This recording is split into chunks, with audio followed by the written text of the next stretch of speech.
Imagina un tiempo olvidado, mucho antes de las tormentas y las aguas que moldearon la tierra como la conocemos. En los primeros capítulos de la Biblia, especialmente en el libro de Génesis, somos transportados a un mundo que trasciende la familiaridad, una era anterior al diluvio que transformaría la faz de la humanidad.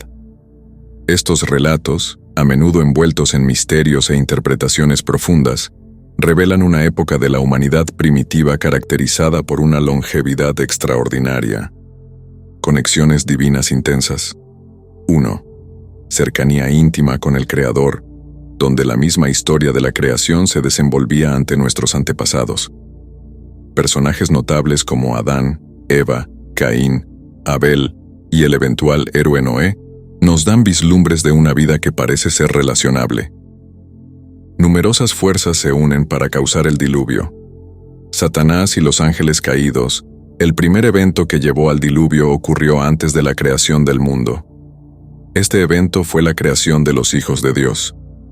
En la historia bíblica del libro de Job, Dios revela un evento que ocurrió antes de la creación del mundo. Según Job 38, versículos del 4 al 7. ¿Dónde estabas tú cuando yo echaba los cimientos de la tierra? Házmelo saber, si tienes entendimiento.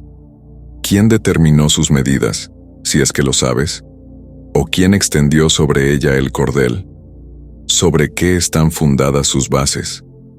¿O quién puso su piedra angular, cuando las estrellas de la aurora juntas alegremente cantaban y se regocijaban todos los hijos de Dios? Se revela que seres angelicales referidos como estrellas de la aurora e hijos de Dios fueron testigos de la creación de la tierra y celebraron la gloria, el poder y la sabiduría de Dios involucrados en el proceso. Antes del diluvio, había un ser caído. La Biblia hace solo referencias breves a los ángeles caídos, ya que la gran mayoría de los ángeles en el cielo nunca se desviaron ni se volvieron hacia el mal. Sin embargo, algunos tomaron esa decisión, recordando que el cielo estaba destinado originalmente a ser su hogar por toda la eternidad, pero ahora cayeron de eso. ¿Qué causó que todo esto sucediera? Sin embargo, no podemos negar el hecho de que los ángeles poseen libre albedrío, y su caída puede verse en términos de este libre albedrío. El libro de Judas aclara este punto de manera bastante clara, en Judas 5:6. Ahora bien, quiero recordarles, aunque ya lo hayan sabido de una vez para siempre, que el Señor, después de salvar a su pueblo de Egipto, destruyó a los que no creían y a los ángeles que no guardaron su posición original, sino que abandonaron su propio hogar. Los ha guardado en oscuridad, atados con cadenas eternas para el juicio del gran día. Judas afirma que los ángeles no guardaron su posición adecuada. La expresión posición adecuada puede interpretarse tanto como gobierno como punto de partida. Los ángeles fueron creados específicamente con el propósito de habitar en el cielo con Dios, adorarlo y cumplir sus mandatos.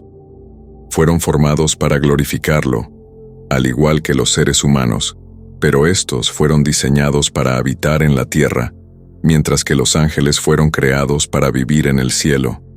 A pesar de esto, esos ángeles abandonaron su comienzo, lo que es otra manera de decir que dejaron su ubicación inicial en el cielo. Satanás, que se disfraza como un ángel de luz, lidera a estos ángeles y actúa como el líder de esa rebelión conocida como la Gran Rebelión. Fue un evento en el que Satanás, una porción de las legiones angelicales del cielo, libraron una guerra contra Dios y sus ángeles, en un intento de derrocar la autoridad de Dios en la esfera eterna. El diablo concibió un plan para derrocar a Dios, su creador, y él y los ángeles que lo siguieron acabaron siendo derrotados en el conflicto. Tenemos un relato de esto en las palabras de Jesús que estaba presente. Jesús habló sobre la gloria y la majestuosidad que compartía con Dios el Padre antes de que el mundo existiera. Juan 17, versículo 5. Ahora, pues, glorifícame tú, Padre, junto a ti mismo, con la gloria que yo tenía contigo antes que el mundo existiera. Antes de la creación de la tierra, estaba Dios, y Dios tenía majestuosidad con su Hijo Jesús. Vi a Satanás caer como un rayo del cielo. Como se puede ver, Satanás es mucho más que una figura roja con cuernos uno tridente. Es un ser antiguo, con un verdadero poder espiritual que usa para el mal y para sus propios propósitos egoístas. Luchamos, pero no contra carne y sangre. Pablo dijo que estamos en una lucha, pero no es contra carne y sangre. El reino de Satanás está altamente organizado, con diferentes áreas y niveles de autoridad, y su sede está en las regiones celestiales.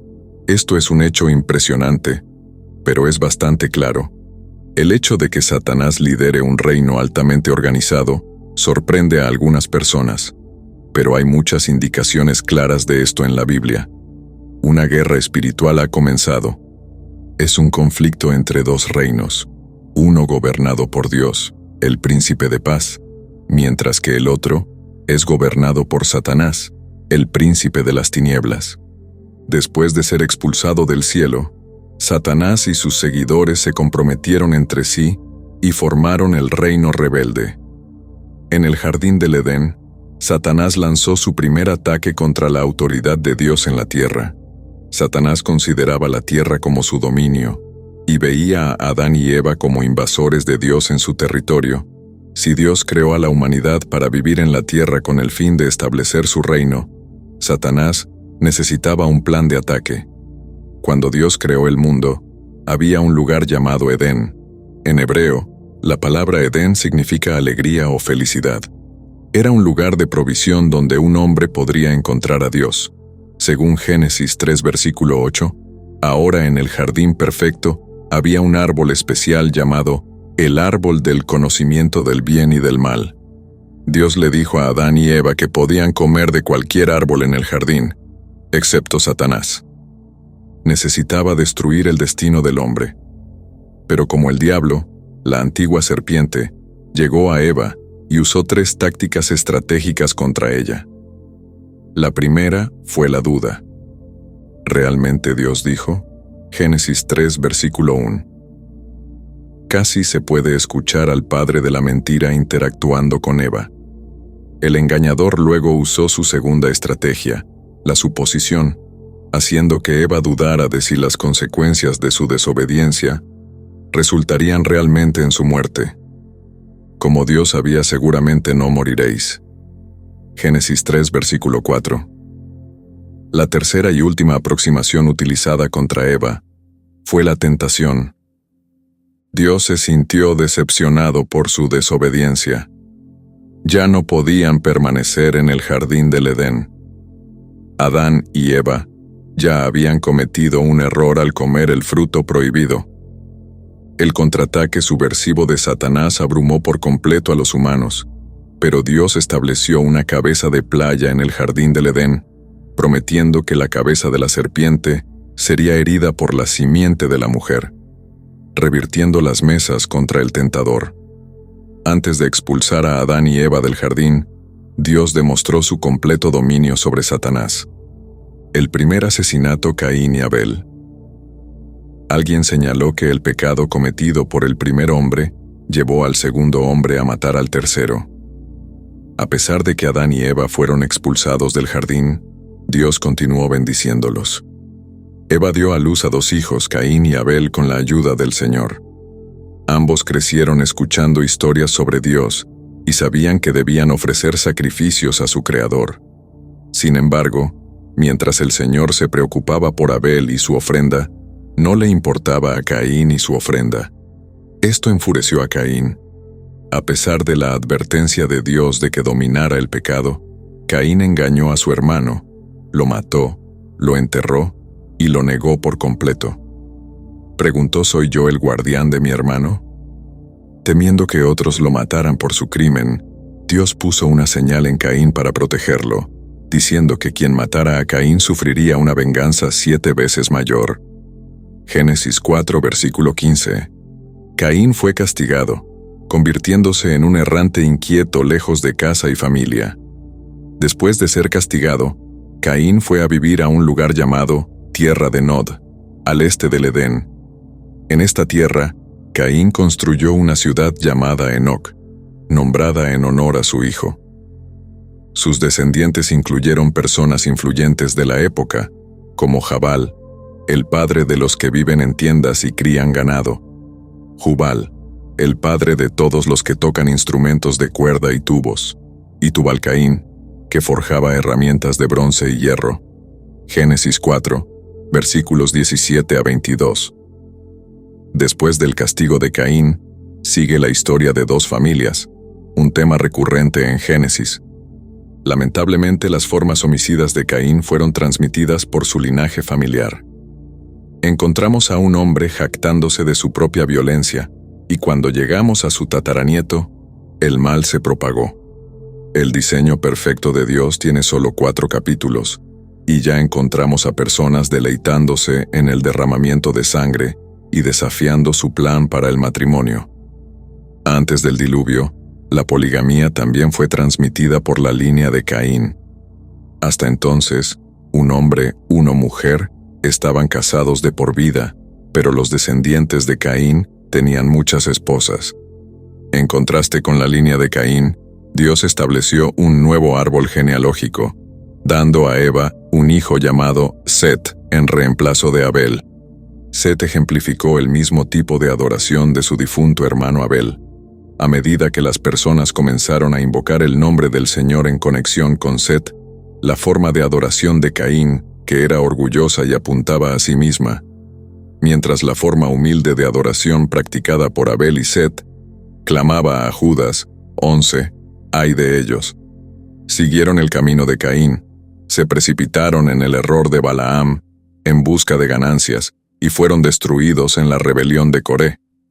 No es sorprendente que cuando Dios necesitó un siervo obediente cientos de años después, eligió a Noé de la línea de Set. El legado de Caín fue complicado. Por un lado, él y su familia eran realmente buenos para crear nuevas ideas y formas de hacer las cosas. Pero por otro lado, también tenían muchos problemas con peleas y perjudicar a los demás, y esto parecía empeorar. Con el tiempo, esto se convirtió en un símbolo de lo que significa ser humano, una lucha entre nuestro potencial para el gran bien y nuestra capacidad para el gran mal. En las generaciones después de Adán, el mundo se pobló, pero también se llenó de pecado. Las personas no eran amables entre sí, mentían, robaban e incluso mataban. Durante este periodo, los hombres vivieron vidas extraordinariamente largas, con sus edades llegando a los cientos. Fue una época diferente, un tiempo en el que la humanidad aún estaba íntimamente vinculada a sus orígenes, y el mundo mismo era más joven y fresco. Adán y Eva tuvieron otros hijos e hijas después de Caín y Abel, y con el crecimiento de su familia, nació la civilización. La Biblia dice que después de convertirse en Paz padre de Sete, Adán vivió 800 años y tuvo otros hijos e hijas. Génesis 5, versículo 4. A medida que los hijos de Adán y Eva crecían, se casaban y formaban sus propias familias, y la población comenzaba a crecer constantemente. Además de Caín y Abel, Sete fue otro hijo de Adán que también tuvo descendencia, incluyendo a Enoc, Matusalén y eventualmente Noé. Adán, el primer hombre, vivió hasta los 930 años. Génesis 5, versículo 5. Sí, lo escuchaste bien, 9 siglos. Tuvo hijos que también vivieron vidas extraordinariamente largas. Su hijo Sete vivió 912 años. Génesis 5, versículo 8, y el hijo de Sete, Enoc, vivió 905 años. Génesis 5, versículo 11. A medida que las generaciones pasaban, cada hombre engendraba hijos y les enseñaba sobre los caminos de la tierra, cómo cultivar la tierra, cuidar de los animales y también cómo conectarse con Dios. Esta línea de personas era especial. Llevaban la semilla de la primera unión de la humanidad con los ángeles caídos.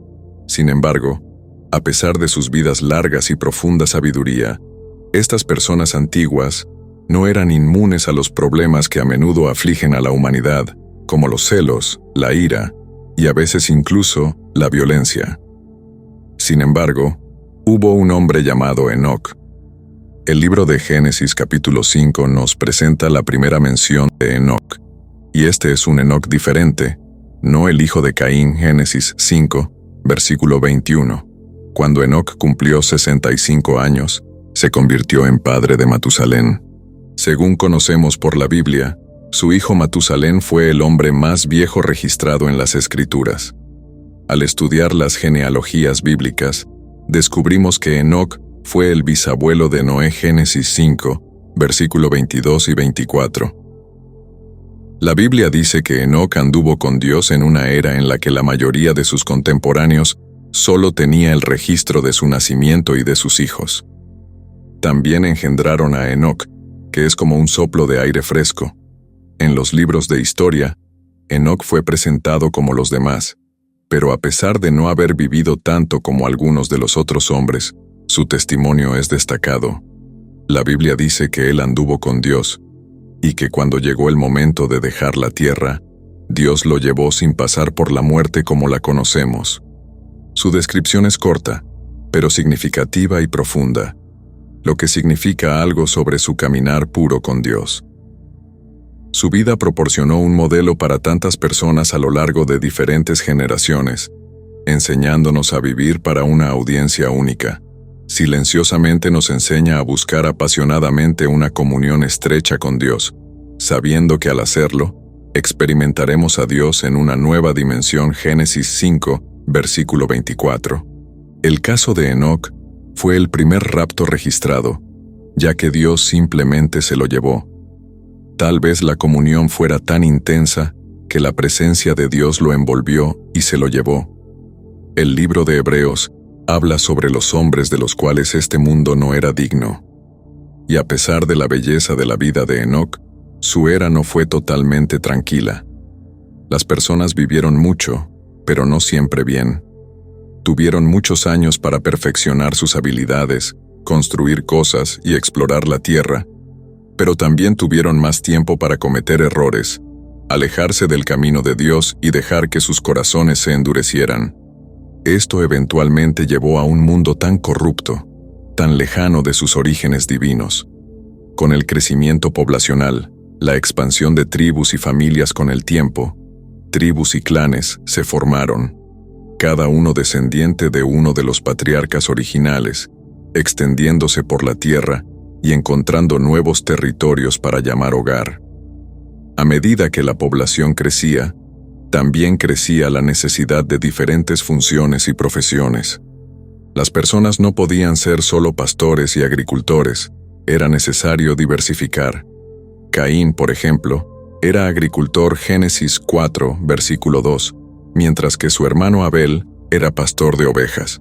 Esto sugiere que incluso en esta fase inicial, los roles se estaban definiendo según la necesidad y el conjunto de habilidades.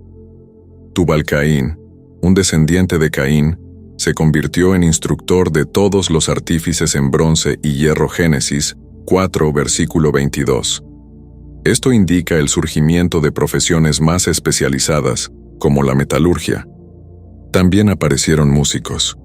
Jubal, otro descendiente de Caín, fue el padre de todos los que tocan arpa y flauta. Génesis 4, versículo 21. Estos roles permitieron que la sociedad se volviera más compleja y organizada, preparando el terreno para formas más avanzadas de civilización.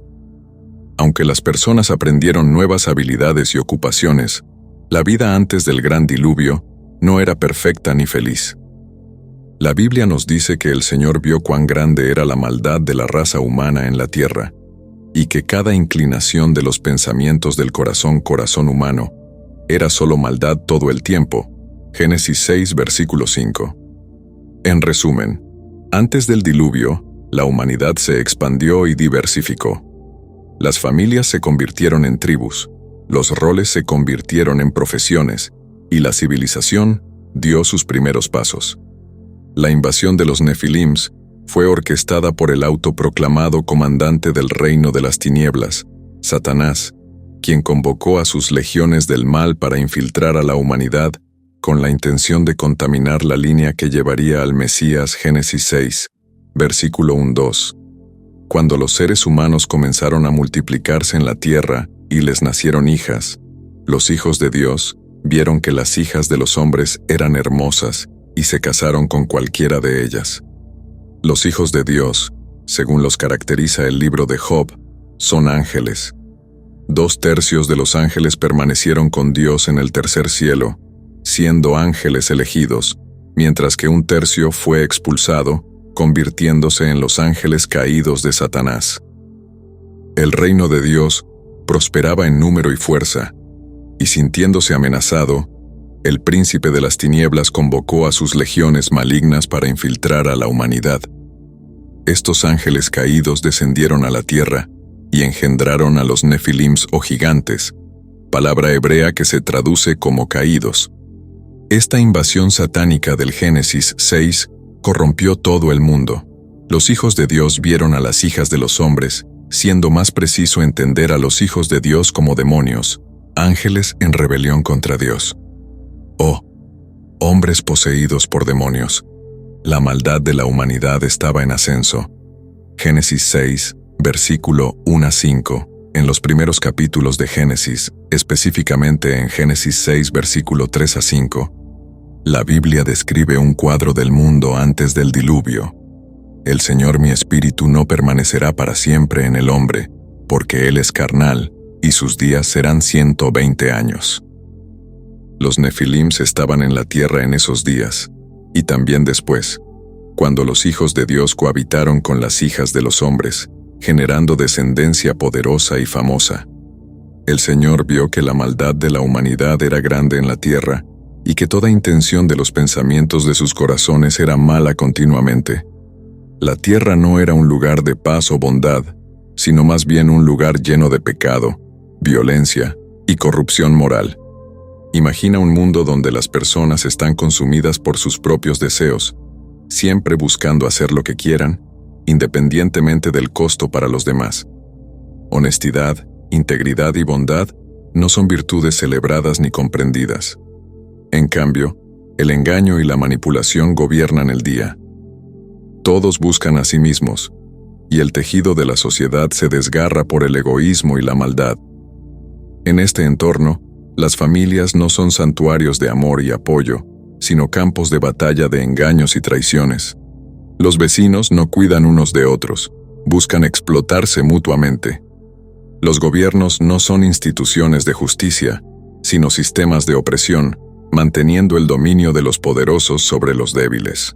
Ahora introduce en este mundo caótico un desarrollo los nefilims. Los nefilims eran especiales y no como personas comunes. Eran muy fuertes y más grandes que la vida, pero parecían empeorar los problemas del mundo. Eran admirados, temidos y tal vez incluso adorados, alejando a las personas del verdadero Dios que los había creado. Su fuerza los convirtió en objetos de fascinación, pero formaban parte de un mundo que se sumía cada vez más en el caos y el pecado. Fue en este contexto que Dios vio la maldad de la humanidad, la decadencia espiritual y moral. Dios se entristeció por la creación. La humanidad, la joya de la creación, se había desviado. En lugar de vivir en armonía unos con otros y con el mundo, las personas estaban consumidas por la violencia, la maldad y el engaño. Dios miró a su creación y sintió una inmensa tristeza. La Biblia dice que el Señor se arrepintió de haber hecho a los seres humanos en la tierra y su corazón estaba profundamente perturbado. Génesis 6, versículo 6, fue una tristeza divina. Una tristeza tan profunda que trascendió la comprensión humana. Imagina a un padre desolado por las acciones de un hijo desviado, pero infinitamente ampliado. Y así, en su gran dolor, Dios tomó una decisión difícil. Génesis 6, versículo 7. Entonces el Señor voy a destruir y aniquilar a la humanidad que creé de la superficie de la tierra, no solo al hombre, sino también a los animales, los reptiles y las aves del cielo, porque me entristece profundamente ver el pecado de la humanidad y me arrepiento de haberlos hecho. Dios estaba molesto por las acciones de las personas que Él creó y no tuvo otra opción que sanar un mundo que se estaba desviando hacia el caos. Sin embargo, Incluso en medio de este capítulo sombrío de la historia humana, había un destello de esperanza, un hombre llamado Noé. Génesis 6, versículo 8. El mundo se había desviado, pero Noé destacaba como un faro de esperanza, un hombre de integridad y fe. Génesis 6, versículo 9. Estas son las generaciones de la familia de Noé. Noé era un hombre justo, íntegro entre la gente de su época. Noé caminaba habitualmente con Dios. Noé nació en la línea de Adán, descendiendo por Set, Enoc, Kenan y varios otros ancestros que llevaban la antorcha de la rectitud a través de las generaciones. Eventualmente, esta línea llevó a Noé, un hombre que no solo llevaba la antorcha, sino que permitía que brillara intensamente en su vida. También era un hombre de familia, padre de 3 Sem, Cam y Jafet. Como padre amoroso y esposo fiel, inculcó en sus hijos las mismas virtudes que llevaba en su corazón. A pesar de la oscuridad que lo rodeaba, la casa de Noé era un santuario de piedad. Incluso cuando Dios compartió su dolorosa decisión de borrar la maldad que asolaba la tierra mediante un diluvio que ahogaría todas las cosas vivas, la fe de Noé no vaciló. Él comprendió la gravedad de la tarea por delante y la aceptó con un corazón pesado, pero resuelto. Génesis 6, versículo 13. Entonces Dios dijo a Noé: «Daré fin a todos los seres humanos, porque la tierra de ellos está llena de violencia a causa de ellos. Yo ciertamente los destruiré junto con la tierra». Dios consideró a Noé digno de ser el guardián de un nuevo comienzo para la humanidad. Noé hizo lo que Dios le dijo, incluso cuando la gente a su alrededor se burlaba de él o no creía que algo malo estuviera a punto de suceder. Pasó años construyendo el arca, advirtiendo a la gente sobre la inminente inundación, fundación, y esperando el momento en que Dios lo sellaría junto con su familia, dentro de este refugio gigantesco de madera. A medida que finalmente se abría el cielo, y la tierra era engullida por el agua, las virtudes de Noé se convirtieron en la piedra angular de un nuevo mundo. Su fidelidad y obediencia preservaron la vida, y de su linaje surgiría la nación de una tierra purificada. Así, en un mundo que se precipitaba hacia el caos, la luz de Noé brilló más intensamente, testimonio del poder duradero de la virtud y la fe ante una oscuridad abrumadora. Pacto de Dios con Noé. Génesis 6, versículos 17 a 22. El arca era el santuario de la familia de Noé, una embarcación para transportarlos por encima de las aguas que pronto envolvente volverían la tierra. Dios le dijo a Noé que construyera un arca de madera de gofer, hiciera habitaciones en el arca y la revistiera interna y externamente con betún. Génesis 6, versículo 14. Dios proporcionó a Noé dimensiones, diseños y planes muy específicos para el arca. No era un barco común, sino una nave especial diseñada para salvar las últimas criaturas vivientes cuando el mundo estuviera inundado. Génesis 6, versículo 14-16. El arca debía tener 300 cúbitos de longitud, 50 cúbitos de ancho y 30 cúbitos de altura, equipada con una puerta, una ventana y dividida en varios niveles.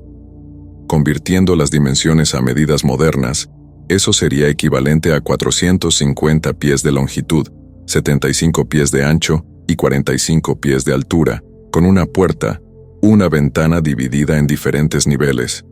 Dios así es como debes hacerla. Génesis 6, versículo 15. Y así Noé inició la monumental tarea de construir el arca. No fue fácil. Muchos se burlaron de él y cuestionaron su cordura, pero Noé tenía fe. Con el paso de los años y la madera tomaba forma, una magnífica arca se alzaba alta, un testimonio innegable de la obediencia y fidelidad de Noé. Dios también le dio a Noé instrucciones sobre quiénes y qué llevar a la arca su esposa, sus hijos, Sem, Cam y Jafet, y sus respectivas esposas. Además, Dios le dijo a Noé que llevara a la arca 2 de todas las criaturas vivientes, más macho y hembra, para mantenerlas vivas. Noé debía llevar 7 de cada animal limpio, macho y hembra.